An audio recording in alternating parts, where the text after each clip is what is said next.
Bismillahirrahmanirrahim. Alhamdulillahi mu'izzi man ata'ah wattaqah, mudilli man khalafa amrah wa asah.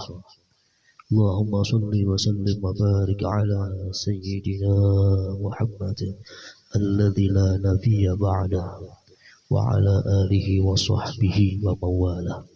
Subhanaka la ilma lana illa ma 'allamtana innaka antal alimul hakim. Wala hawla wala quwwata illa billahil aliyyil azim. Allahumma minka wa bika wa ilaik, wala hawla wala quwwata illa bik. Allahumma bihaqqi sayyidina Muhammad wa ali sayyidina Muhammad, ij'alna fi qalbi sayyidina Muhammad sallallahu alaihi wa alihi wasallam. Hadirin wal hadirat rahimakumullah. Dalam kitab Fathur Rabbani wa Faidur Rahmani, Sayyidi Syekh Abdul Qadir Al-Jilani qaddasallahu sirrah, beliau pernah berkata, kata beliau, in aradtum ayyakunal haqqa azza wa jalla lakum fashtagilu bi ta'atih. Masih dalam kajian hikmah di minggu yang kemarin. In aradtum ayyakunal haqqa azza wa jalla lakum.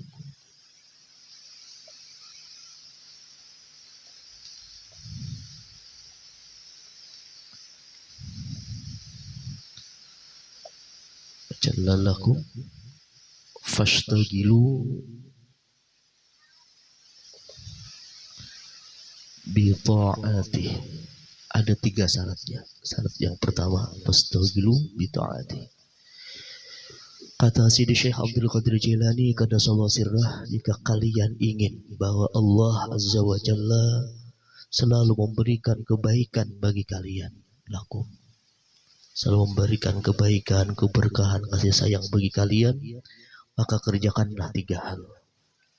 Fashtagilu, yang pertama kata Sidi Syekh Abdul Qadir Jailani, sibukkanlah kalian, isilah waktu kalian bi ta'ati, dengan taat kepada Allah. Masih pembahasan di minggu yang kemarin. Yang kemarin kita bahas tentang perbedaan antara ta'ah, ibadah, dan juga qurbah. Ya, ada 3 istilah dalam agama kita perihal kehambaan kita kepada Allah. Ada namanya ta'ah, ada namanya ibadah, dan ada namanya qurbah. Dan insya Allah dalam kesempatan kali ini yang akan kita bahas lagi tentang bagaimana agar baik ta'ah, agar ibadah atau qurbah. Yang akan kita bahas kesempatan kali ini, bagaimana agar ta'ah atau bagaimana agar ibadah atau pula qurbah bisa sampai ke hadirat Allah Subhanahu wa ta'ala. Agar sampai itu di bagaimana ketiga macam ini sampai ke hadirat Allah Subhanahu wa ta'ala. Karena kalau kita renungi, sebenarnya itu lebih berat menjaga ibadah daripada beribadah. Lebih berat menjaga taat ini daripada memperbuat taat. Lebih berat menjaga qurbah ini daripada memperbuat qurbah. Lebih berat menjaga amalan ini agar sampai ke hadirat Allah. Ini lebih berat menjaga amalannya daripada beramalnya. Karena ada kudu-kudu tahapan yang harus kita jalani baru bisa sampai ke hadirat Allah. Nah, itulah dalam surah Furqan di ayat ke-10 surah disebutkan apa kata Allah Subhanahu wa ta'ala di surah Fatir ayat ke-10. Di surah Fatir ayat ke-10 apa kata Allah? Ilaihi yas'adul kalimatut thayyib wal amalus shalih yarfa'u. Di surah Fatir di ayat ke-10 Allah itu menyatakan ilaihi yas'adul kalimatut thayyib wal amalus shalih. kepada Allah naik kalimat-kalimat yang baik. Yas'adul kalimut thayyib wal amalu shalih, dan amal shalih. Jadi amalan itu harus naik baru bisa sampai ke hadirat Allah Subhanahu wa taala. Ilaihi yas'ad. Kalau belum naik amalannya, belum sampai ke hadirat Allah Subhanahu wa taala, atau dengan kata lain, amalannya itu tertolak.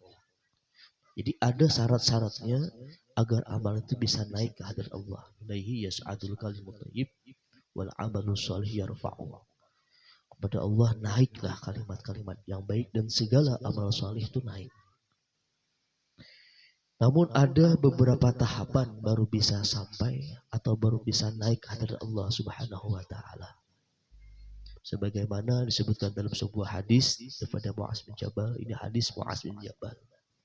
Ada sahabat yang namanya Mu'adz bin Jabal.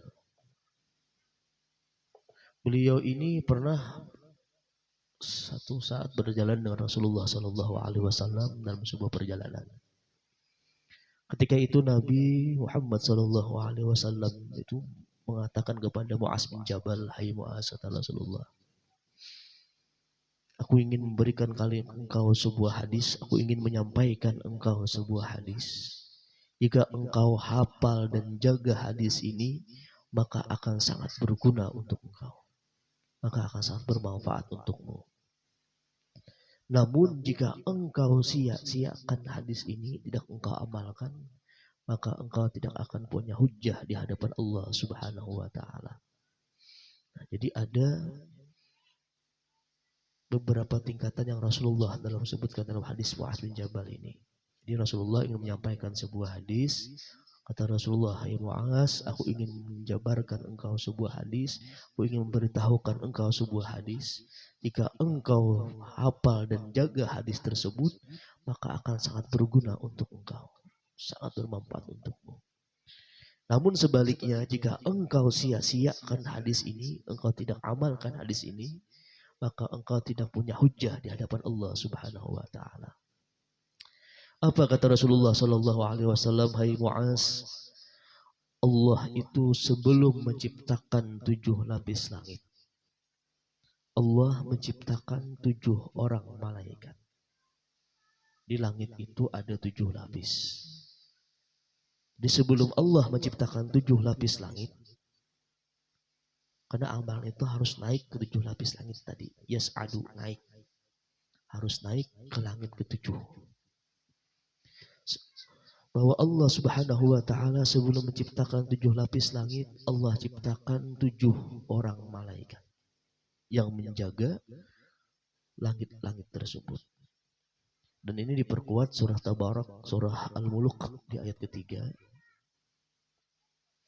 Apa kata Allah? Alladzi khalaqa sab'a samawatin tibaqa. Dialah Allah yang menciptakan 7 lapis langit. 7 samawatin tibaqa. Allah yang menciptakan 7 lapis langit. 7 langit berlapis-lapis. Khalaqa 7 samawatin tibaqa. Dialah Allah yang menciptakan 7 lapis langit. Nah, ini membuktikan bahwa langit itu ada 7 lapis. 7 lapis langit. Itulah kenapa Allah ciptakan 7 orang malaikat yang menjaga setiap langit. Jadi Allah belum menciptakan langit ini, Allah ciptakan dulu malaikatnya. Allah sebelum menciptakan langit, Allah ciptakan 7 malaikatnya untuk menjaga langit tersebut. Rasulullah menceritakan bahwa pada suatu ketika ada seorang malaikat hamba Allah dari bumi ini membawa amalan seorang hamba. Dibawanya amalan seorang hamba untuk menembus langit ke-7. Yas'ad, naik malaikat hamba tadi membawa amalan si hamba yang penuh dengan cahaya. Namun ketika sampai di langit yang pertama, malaikat tersebut minta izin dulu kepada penjaga langit yang pertama. Apa yang dikatakan penjaga langit yang pertama? Apa yang engkau bawa, hai malaikat hafadhah? Kata malaikat hafadzah, aku membawa amalan seorang hamba Fulan bin Fulan. Aku membawa amalan hamba Fulan bin Fulan, kata malaikat hafadzah tadi. Lalu ketika melihat amalan tersebut, malaikat penjaga langit yang pertama langsung mengatakan, wahai malaikat hafadzah, lemparkan amalan tersebut ke wajah pengamalnya. Baru langit pertama sudah gagal. Kenapa kata malaikat penjaga langit yang pertama, lemparkan amalan yang penuh cahaya ini ke wajah pengamalnya. Kenapa?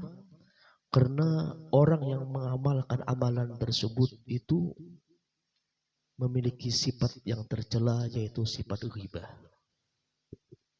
Ghibah.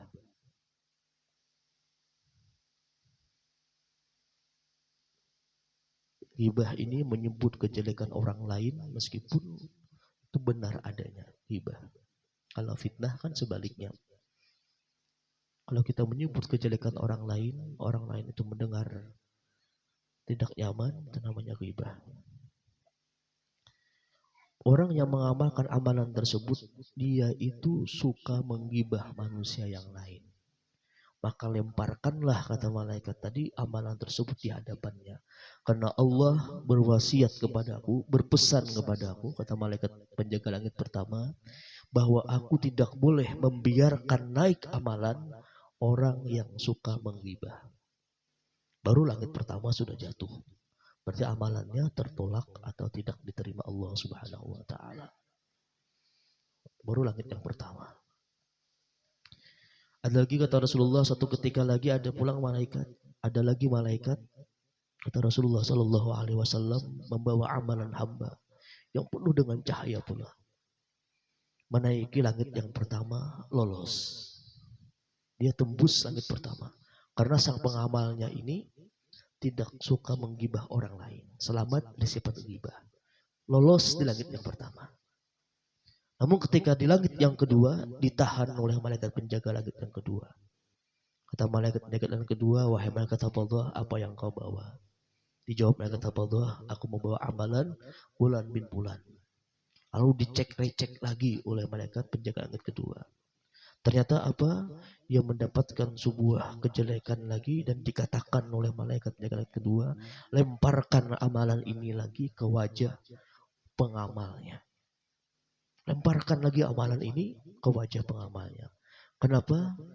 Karena dia beramal itu ingin mencari harta benda dunia.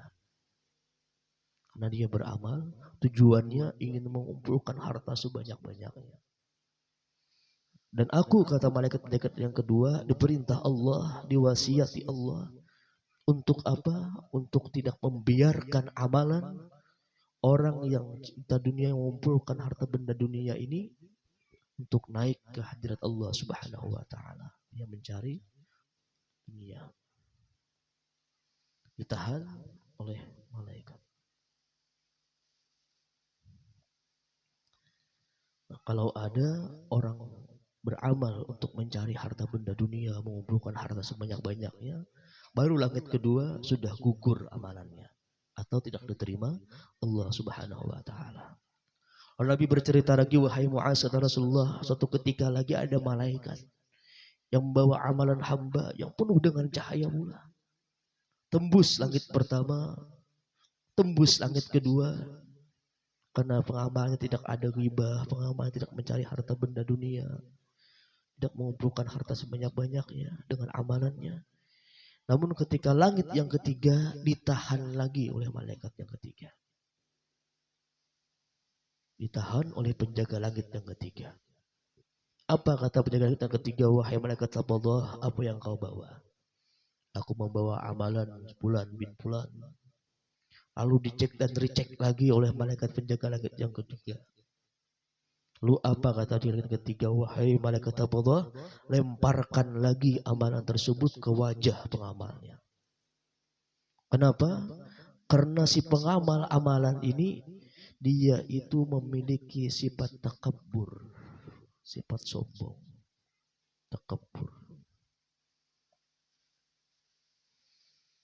Dia memiliki sifat takabur, Dan aku, kata malaikat penjaga langit yang ketiga, Allah wasiatiku, Allah perintah aku agar jangan membiarkan amalan orang takabur melewati langitku ini. Disuruh dilemparkan lagi ke wajahnya. Takabur ini dalam hadis Imam Muslim, Rasulullah pernah bersabda, apa takabur itu? Takabur itu, kata Rasulullah, batarul haq wa ghamdun nas. Takabur itu menolak kebenaran dan memandang rendah manusia. Rawahul Muslim. Ketika orang dinasihati, dia tidak mau menolak kebenaran, itu termasuk kategori takabur. Atau memandang rendah manusia, batarul haq wa ghamdun nas, memandang rendah manusia yang lain, itu pun sifat takabur. Lalu Rasulullah berkata lagi, wahai Mu'az, satu ketika pula ada lagi malaikat Allah membawa amalan seorang hamba. Tembus langit pertama, tembus langit kedua, tembus langit ketiga. Namun ketika berada di langit yang keempat, dijaga oleh malaikat penjaga langit keempat.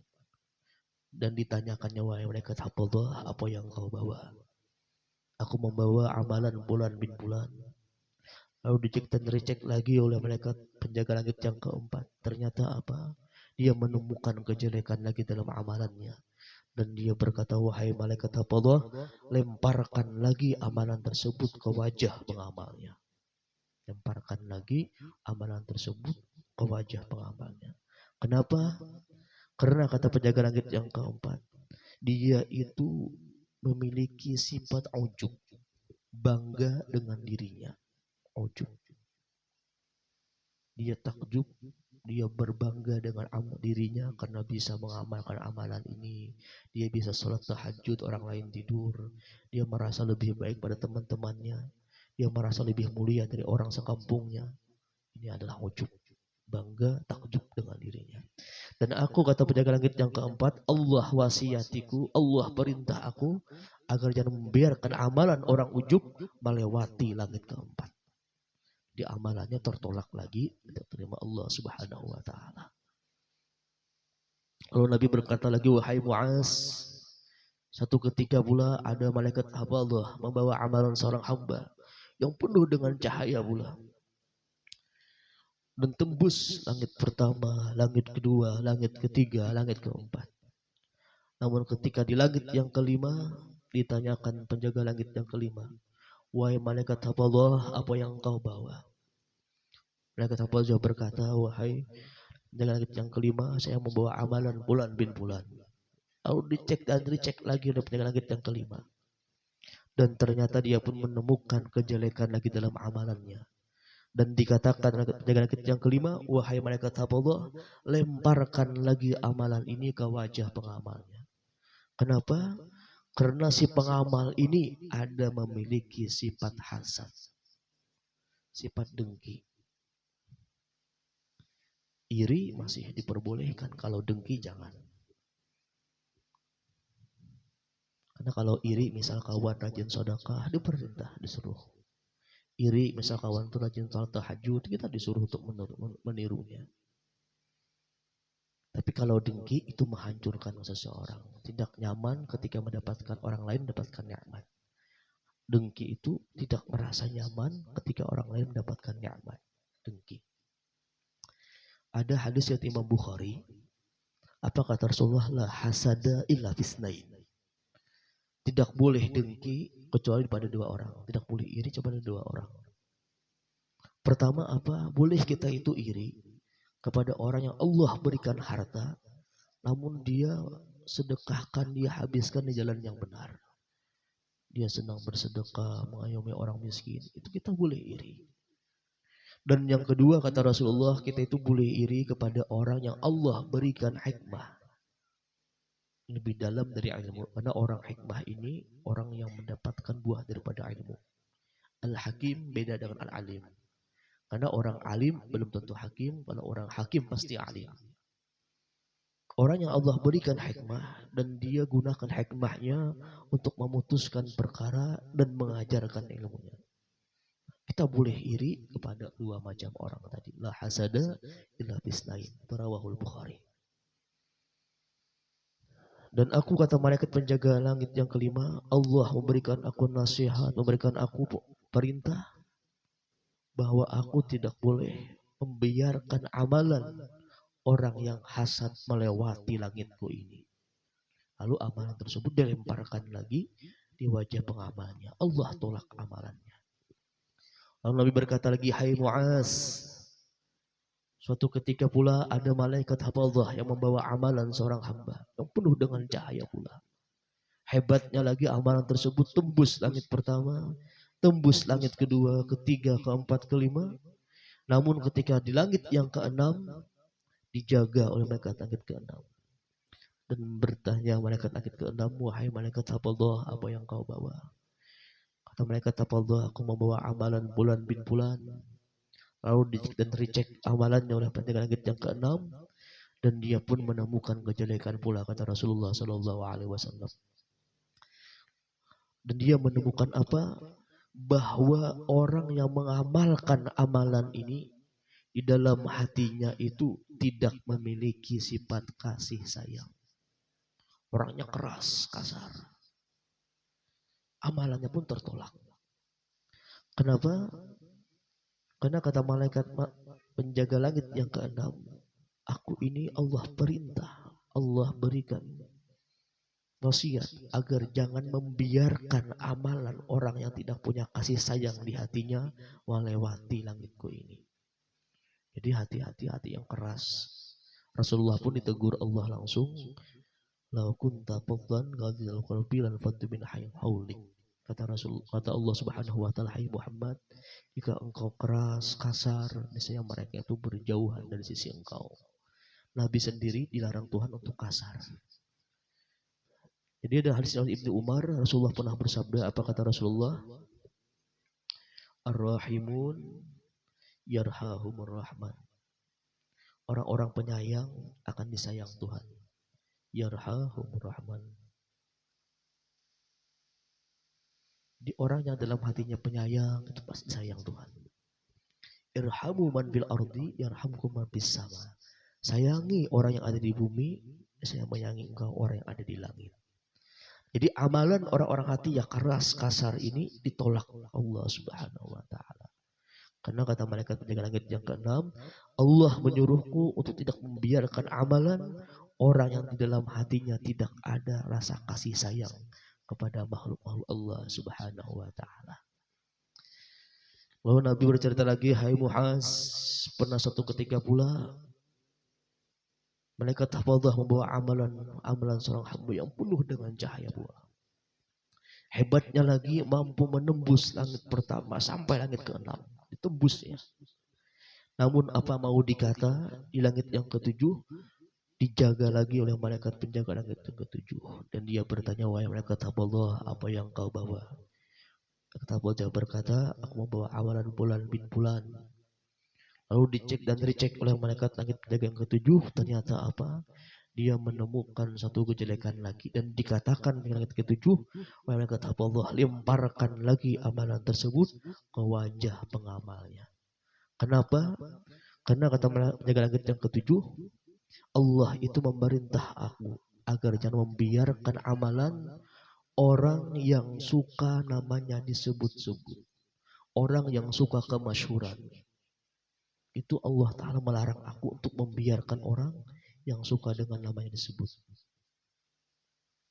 Dia senang kalau namanya dibicarakan orang, dia senang kalau namanya viral, dia senang kalau namanya itu masyhur. Orang yang amalan demikian ditolak Allah di langit yang ketujuh. Gugur amalan orang yang senang kemasyhuran. Gugur amalan orang yang senang namanya disebut-sebut, dipuji-puji orang. Ketika hati kita demikian, maka amal kita gugur meskipun sudah tembus langit yang keenam, langit ketujuh gugur. Hadirin wal hadirat rahimakumullah. Lalu Nabi menceritakan hadisnya lagi, apa kata Rasulullah? Pada suatu ketika pula ada malaikat hafadzah yang membawa amalan-amalan seorang hamba yang penuh dengan cahaya pula. Bahkan hebatnya lagi amalan tersebut sampai tembus ke langit yang ketujuh. Tembus ke langit yang ketujuh. Di hebatnya amalan hamba ini, dia bisa menjebol sampai langit tujuh. Dia tidak punya sifat ghibah, dia tidak punya sifat ingin mengumpulkan harta dunia, dia tidak punya sifat takabur, dia tidak punya sifat ujub, dia tidak punya sifat hasad, dia sifatnya penyayang, dan dia tidak suka dengan kemasyhuran. Sepintas seperti selamat. Namun kata Rasulullah Shallallahu Alaihi Wasallam, ketika malaikat Allah ini bisa menjebol ketujuh langit tersebut dan menghadapkan kehadirat Allah Subhanahu Wa Taala. Namun apa kata Allah Subhanahu Wa Taala? Wahai tujuh malaikatku, engkau ini hanya sebagai penjaga. Namun aku, kata Allah Subhanahu Wa Taala, ialah zat yang maha mengawasi.